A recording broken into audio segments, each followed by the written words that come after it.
In this video, I want you to learn to use the concepts of purity and yield into the stoichiometric calculations. The case of purity is when a reactant isn't 100% pure. That is, you have a certain amount of sample, like in this case, you have 80 grams of a reactant, sodium hydroxide, but it's only 93% pure. That means that not all 80 grams are sodium hydroxide.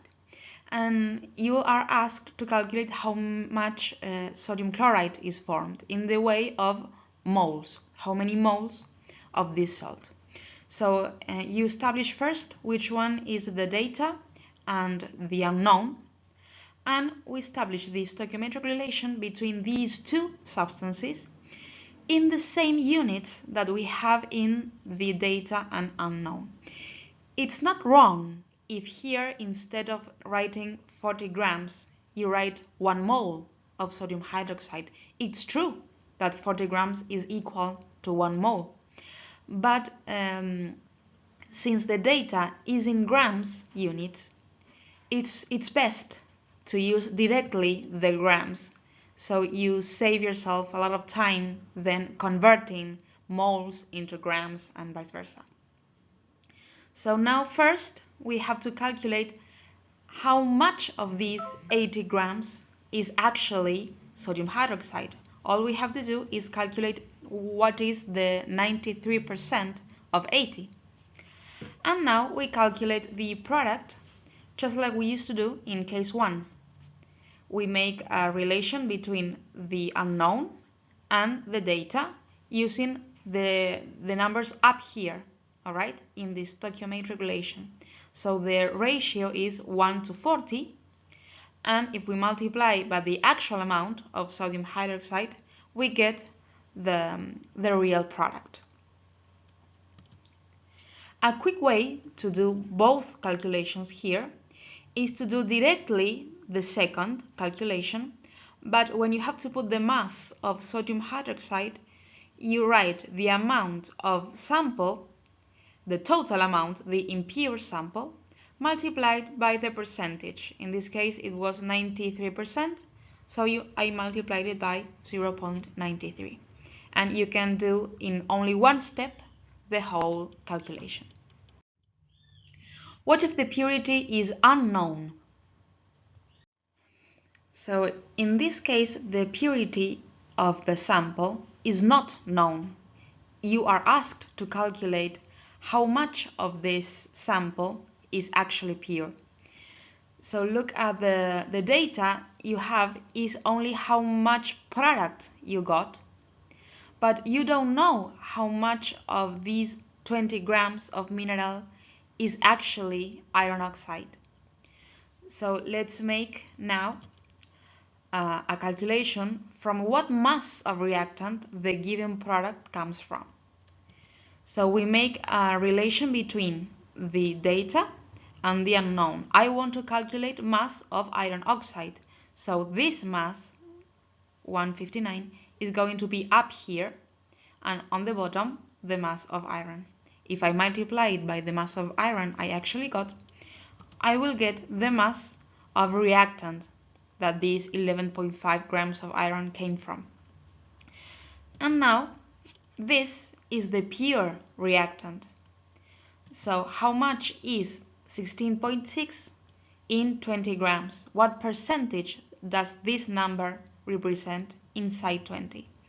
And it's just a regular percentage calculation. What about the yield? The yield corresponds to when you calculate an expected amount of product, but you actually get a little less. So if the yield is known, you will get a number in a percentage, and that is the yield. So how do we calculate the actual amount of product that is formed? Here we have data about only one reactant, that is aluminium. We are set here that it reacts with hydrochloric acid, and there is no amount of acid, so we assume that the limiting reactant here is aluminium, there's no need to calculate it. We assume that the acid is in excess. So we are going to establish a relation between the aluminium and the hydrogen. That is what I want to calculate. So we pose a proportion between the data and the unknown, just like in case 1. And what we want to calculate here is moles of hydrogen. So the moles of hydrogen from the stoichiometric relations, that is 3, is going to be up here, and on the bottom the aluminium. If I multiply by the amount of aluminium, I will get the moles of hydrogen that we would get if the reaction is 100% in yield. All right, this is the theoretical yield. But if the yield is only 75%, then we calculate what is the 75% of the theoretical amount of product. So this is the real amount of hydrogen we would get in this reaction if we have 1.85 grams of aluminium. We won't get 0.1 moles. This is theoretical. The actual was this amount. What if the yield is not known, but you have the amounts of reactant and product that you actually got, and you have to calculate the percentage of yield. So we calculate how much product is obtained from the given reactant. We have 2 grams of titanium, so let's not pay attention to this right now. We just calculate if you have 2 grams of titanium, how much product you would get.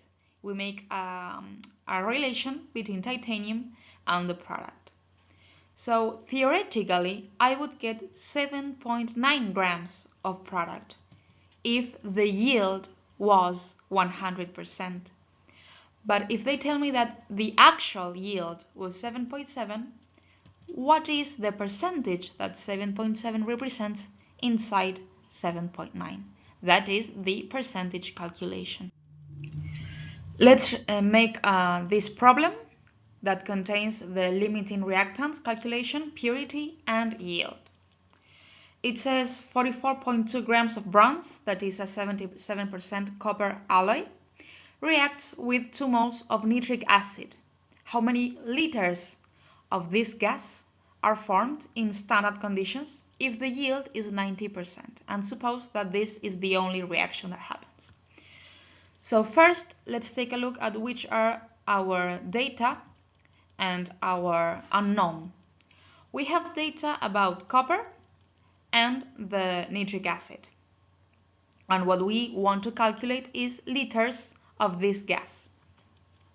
So let's establish which is the stoichiometric relation between these 3 substances.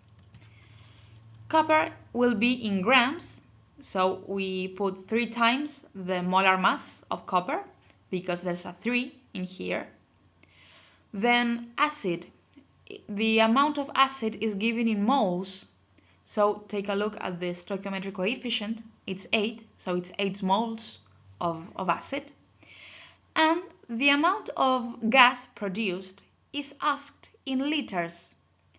So how many liters are here in the stoichiometric relation? There are 2 moles, so each mole is 22.4 liters because it says here that it is in standard conditions.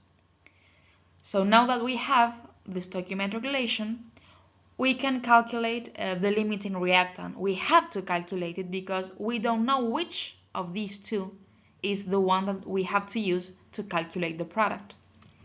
So the limiting reactant, I chose to calculate how much copper is needed to consume all the acid I was giving.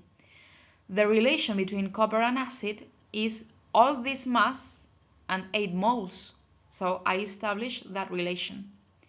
But I have only 2 moles of acid, so I would need this mass, 47.6 grams of copper are needed. What do I actually have of copper? The sample of copper, it was bronze, but it was 77% copper. So I only have 34 grams of copper. I have less copper than what is needed, so the copper is limiting. Now we calculate the product using limiting reactant and applying the percent of yield. How do we do that? First, let's calculate the product as if we didn't know the yield, as if the yield was 100%. The product is this one, and the relation between the product and the limiting reactant is 2 times the molar volume, 2 times 24.4 liters, and that is always obtained from this amount of copper, 3 times the molar mass of copper. But I only have 34 grams of copper. This would give me 100% yield. If the yield is 90%, then I should multiply it by 0.9, and now I get the actual amount of product that I get with 90% yield. Thanks for watching, and you can like and comment and subscribe and all that.